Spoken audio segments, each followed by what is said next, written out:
Dr. Manisha, we are delighted to have you here. Thank you so much for your precious time. You are most welcome. मैं सिद्धि यादव, मेरी team आस्था रघुवंशी, भक्ति सोलंकी, आयुषी जैन, आन्या छाबड़ा के साथ संस्कृति school कक्षा 10वीं से जैसे कि वर्ल्ड हेल्थ डे, विश्व स्वास्थ्य दिवस आ रहा है और हेल्थ भी एक मेजर टॉपिक है, तो उसके लिए हम आपसे कुछ प्रश्न करना चाहते हैं. We hope this will be fruitful for all of us. तो First of all, thank you so much for choosing me. And you can ask anything. Feel free to ask anything. तो मेरा फर्स्ट क्वेश्चन ये है, जो silent attacks बहुत ज़्यादा common है currently और बहुत सारी किसी भी एज पे ये आ सकते हैं, तो इसका कोई कॉज है लाइक लाइफस्टाइल, डाइट और एनीथिंग? देखो, सबसे पहले तो इसका ये है कि आजकल इतना स्क्रीन टाइम है बहुत ज़्यादा, फिजिकल एक्टिविटी से ज़्यादा स्क्रीन टाइम ज़्यादा है. उसके अलावा फूड हैबिट्स बहुत ज़्यादा बदल रही हैं. सर हेल्दी घर का खाना नहीं खा रहे हैं लोग. अगर खा भी रहे हैं तो वो जो सब्जियां और फल उस क्वालिटी के आ ही नहीं रहे हैं जो कि पहले आते थे, है ना. सब पेस्टिसाइड से मतलब पेस्ट कंट्रोल डले रहते हैं, या तो फिर बहुत जल्दी ग्रो करने के लिए उनको मेडिकेटेड किया जाता है कि जल्दी ग्रो करें और जल्दी से मार्केट में लाएं और जल्दी से अपना बिजनेस बढ़ाएं. तो इस चक्कर में वो सही चीज़ पहुंच नहीं पा रही है. जो सही ले भी रहे हैं कि नेचुरल फ्रूट सैलेड और ये सब ले भी रहे हैं, तो उनको सही मिल ही नहीं रहा.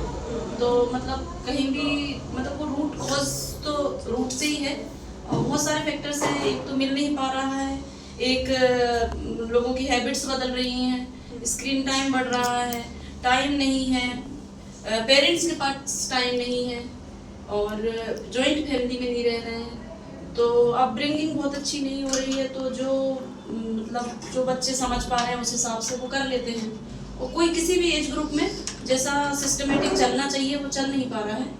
तो फिर बहुत सारे कॉजेज हैं जिसके वजह से एटमॉस्फेरिक चेंजेस भी हम बोल सकते हैं कि पॉल्यूशन है, रेडिएशन है, ग्लोबल वार्मिंग बढ़ रही है. तो बहुत सारे फैक्टर्स हैं. इसका एक कॉज हम पर्टिकुलर नहीं बोल सकते कि इस कारण हो रहा है, पर बहुत सारे फैक्टर्स हैं. तो इनमें से कुछ ना कुछ किसी न किसी को हो सकता है. और अब पहले हर एज ग्रुप में नहीं कॉमन था, अब किसी भी एज ग्रुप में हो सकता है. पहले 40s में, 50s में, 60s में इनमें ही होता था. अभी तो अर्ली 20s 80s किसी को भी हो सकता है. इवन बच्चों को भी हो रहा है आजकल, तो स्कूल गोइंग बच्चों को भी. आपके हिसाब से हमें हमारे डेली लाइफ में क्या स्टेप फॉलो कर सकते हैं साइलेंट अटैक को अवॉइड करने के? इसके लिए हमको रूटीन हमारा चेंज करना होगा कि जल्दी सुबह उठ के थोड़ा योगा एक्सरसाइज करें, हेल्दी डाइट्स लें.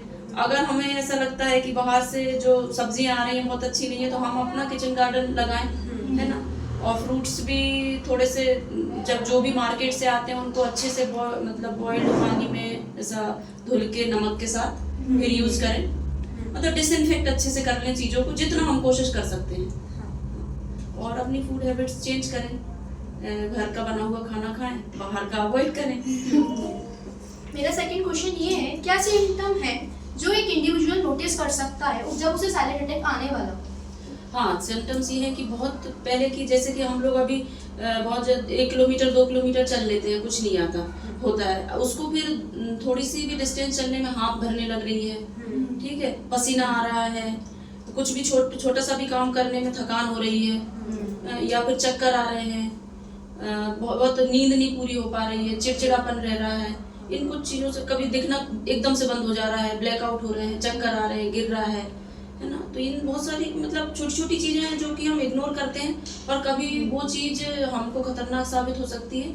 वो कभी भी साइलेंट अटैक का रूप ले सकती है किसी भी एज में. तो थोड़ा सा बहुत विजिलेंट रहना है, पेरेंट्स को भी बहुत विजिलेंट रहना है कि बच्चा क्या कुछ अलग फील कर रहा है, कुछ मतलब ऐसे चिड़चिड़ा हो रहा है, तो उससे पूछना है, प्रॉब्लम्स को सॉल्व करना है. तो ये सब चीज़ों पर ध्यान देना है. मैम, मेरा फर्स्ट क्वेश्चन ये है कि एक हेल्दी स्टूडेंट को अपनी डाइट में क्या इंक्लूड करना चाहिए? हाँ, सबसे पहले तो उसको प्रोटीन रिच डाइट लेनी चाहिए. फ्रूट्स एंड सैलेड ज़्यादा से ज़्यादा लेना चाहिए. पानी बहुत ज़्यादा पीना चाहिए, कम से कम 15 ग्लास पानी एक दिन में पीना चाहिए कम से कम. ज़्यादा आप पी लो तो बहुत अच्छी बात है, ठीक है.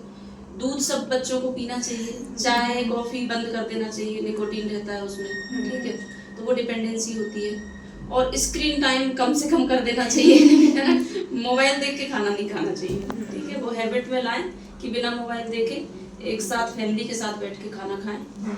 और बाहर का जंक फूड अवॉइड करें। महीने में आप 15 दिन में एक बार खा लें, चीट डे टाइप से। और थोड़ा योगा एक्सरसाइज करें साथ में।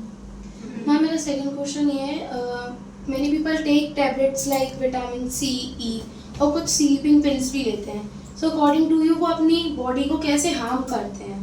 देखो, सप्लीमेंट्स कुछ भी बहुत अच्छे नहीं होते जब तक कि उनकी ज़रूरत ना हो। ठीक है, अननेसेसरी कुछ भी नहीं लेना चाहिए। हम लोग नेचुरली हमारी बॉडी में सब कुछ आता रहता है खाने पीने से, लाइफस्टाइल से, लेकिन ऊपर से कुछ सप्लीमेंटेशन लेते हैं तो वो कहीं ना कहीं हार्म करता है। जहाँ ज़रूरत हो वही लेनी चाहिए, डॉक्टर से प्रिस्क्राइब करने के बाद ही लेना चाहिए। कहीं से सुन के, मोबाइल में देख के, यूट्यूब में देख के कुछ भी एक्सपेरिमेंट नहीं करना चाहिए अपनी बॉडी पे।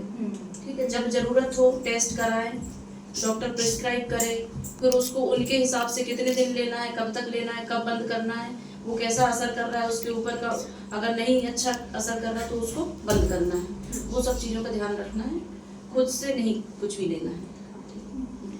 जैसे आजकल है ना ओवर स्लीप ज़्यादा हो रहा है। वैसे हमें रेगुलरली 8 आवर की स्लीप लेनी चाहिए, लेकिन है ना कुछ टाइम ओवर स्लीप हो जाता है, कभी कभी होता है और कभी कभी रेगुलरली भी कुछ लोग हो रहा है। तो इसकी डिसएडवांटेजेस इसका ये है कि देखो, मॉर्निंग में आप लोग स्कूल जाओगे, फिर ट्यूशन जाओगे, फिर आप कहोगे पूरे दिन से मोबाइल तो चला ही नहीं पाए, फिर रात में आप मोबाइल चलाओगे, है ना। जो भी छूट गया दिन भर में उसको करने की कोशिश करोगे नाइट के टाइम में, तो वो फिर आप सोने में लेट हो जाओगे, 1 बज जाएंगे, 2 बज जाएंगे, तब सोओगे तो फिर सुबह जल्दी नहीं उठ पाओगे।